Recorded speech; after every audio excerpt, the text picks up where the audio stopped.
Hi there, this is Josh from Literary Gladiators, and today I'm here with a Last Five, which is an alternation of the traditional monthly wrap-up. The only difference is instead of telling you the books that I've read during this past month in April, I decided I'm going to discuss the last 5 books that I read in general. And I'm also going to include what I'm currently reading and what I would like to read. And I got the idea of doing a last 5 from Caitlin May. Yeah, she hasn't uploaded in about a month, but what she has uploaded I've really enjoyed. And I also mentioned her in the 5th part of the Pay It Forward on BookTube tag. But let's get right into the last 5 books that I completed. The first one was a buddy read with Lauren from Lauren in the Books, and that is A Time to Kill by John Grisham. I reviewed this as an individual review, and I will leave a link down below to where you can find it, but I thought that this was quite an amazing book, and I'm so glad that I got back to reading John Grisham. He explains things so thoroughly, and his character development is just spectacular. Briggins, as this up-and-coming lawyer, was just very well developed, and the fact that he was placed in a case having to do with racial tension, the 2 white men raping a black girl who's 10 years of age, and then her father going to kill them, and how that became such a fiasco. I gave this 9 out of 10, and it's one of my favorites during the year. I'm so glad that I had the opportunity to get to this as a buddy read with Lauren. Next book I completed was The Hitchhiker's Guide to the Galaxy by Douglas Adams. I picked this up on the encouragement of Ari and Lainey, the moderator. And I thought that this was quite existential in the universal manner, meaning that we are seeing the way of the Earth from the eyes of the universe. Something that sticks out that right from the beginning is this line from page 1. Earth is described as an utterly insignificant little blue-green planet whose ape-descended life forms are so amazingly primitive that they still think digital watches are a pretty neat idea. Pretty deprecating on the topic of Earth and what we see as being the meaning of life. And when you get to that point in the story and you find out what the meaning of life is, you begin to question the meaning of the question as to what the meaning of life happens to be. I wrote something on my blog, which I have not done in quite some time, and it had to do with the only thing that matters is matter. And I will leave a link down below to that blog post. I gave this an 8 out of 10, and I'm excited to be discussing this with Ari and Lainey when we go over it on the show. Next thing I completed is I Am Legend by Richard Matheson, and I should bring up the fact that I feel that Richard Matheson is a genius in the realm of speculative fiction. He has contributed so much He's contributed so much, and even Stephen King looks up to him as a great influence. I Am Legend, you're probably familiar with the movie starring Will Smith, but the book is only roughly related. It has to do with a Robert Neville who, in the book, is Caucasian, and has no medical background. He is just a survivor of a vampire apocalypse, which is very much like a zombie apocalypse. The vampires think really in a very blurry way, and the only thing they think about is their desire to quench their thirst for blood. And they do it in a very zombie-like fashion. And then it becomes a lot about not just Neville's need to survive, but also that mental urge to cope with being a survivor. And it's just magnificent the way that Matheson's works are. I give it a 9 out of 10.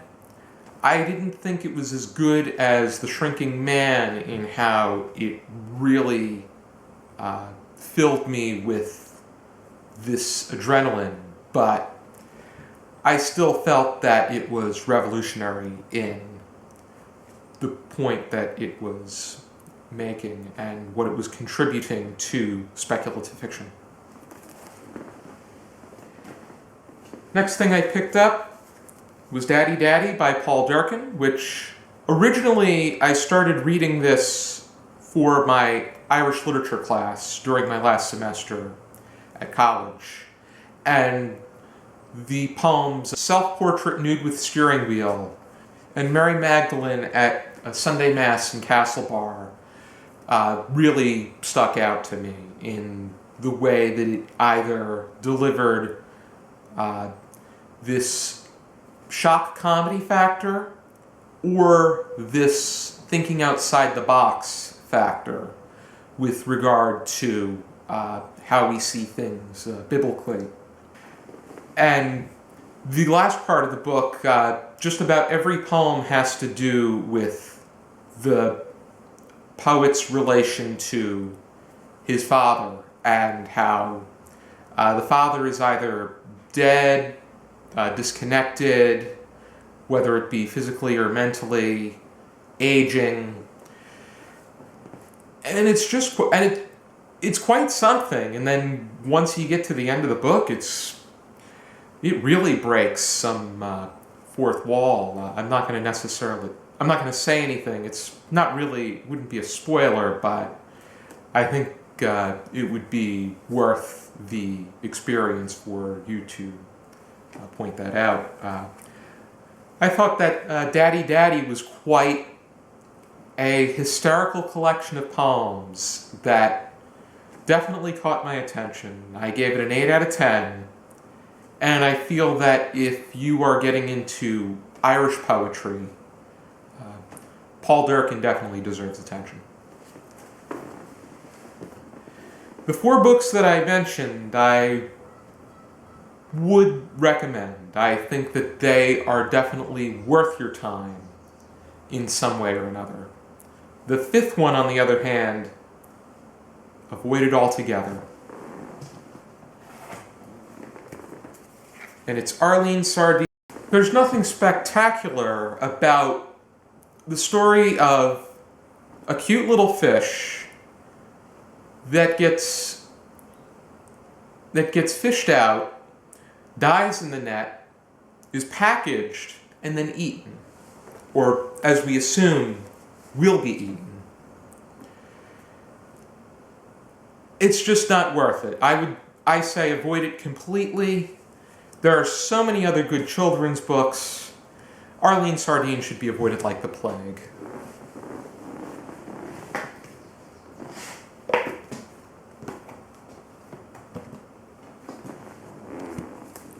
Alrighty.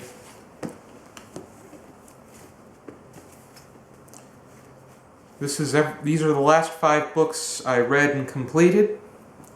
And now let's get on to and now for the books that I am currently reading. Right now, most of my attention is on A Strangeness in My Mind by Orhan Pamuk. And I am reading this as a buddy read with Michelle from Michelle's Life. And I will leave a link down below to her channel because it is quite amazing. She's awesome. She's very outgoing. She has a lot to say. And the way that she arranges her channel is quite creative. You can see that she is very spot on with her editing. And she's also very involved in the community with how she interacts with other booktubers and is in plenty of buddy reads, reading books of all different genres. And I'm really happy with how the buddy read is coming along, and I really am having a good time talking about this with her, and she's just a really cool person. A Strangeness in My Mind is a work of Turkish literature. Pamuk won the Nobel Prize in Literature in 2006, and it follows a man named Mevlut who is living in Turkey, and he falls for a woman at his cousin's wedding, and her eyes especially stick out.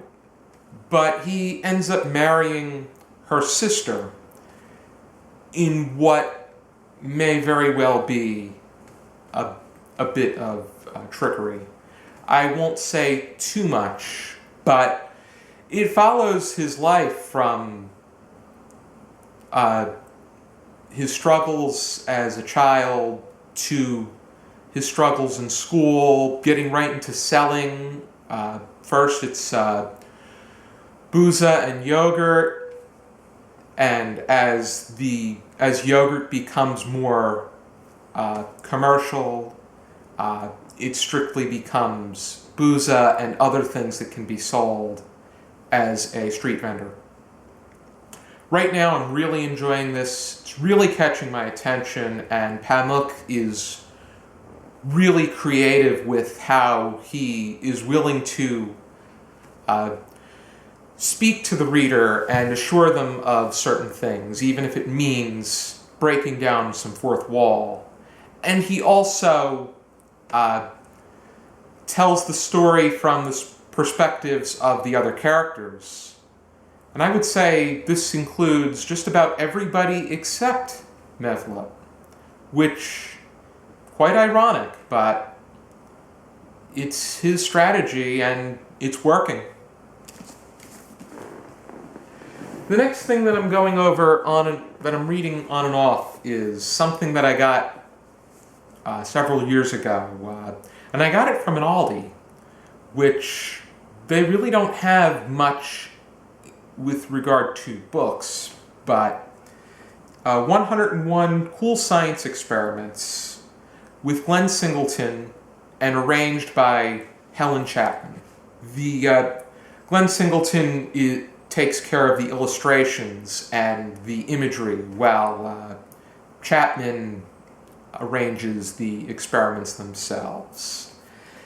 And we're going to be, I'm planning to do one of the experiments in the book, and if it works out, I may be doing more, but from what I've read thoroughly, I'm really liking the way this is coming out. It is a very attractive book.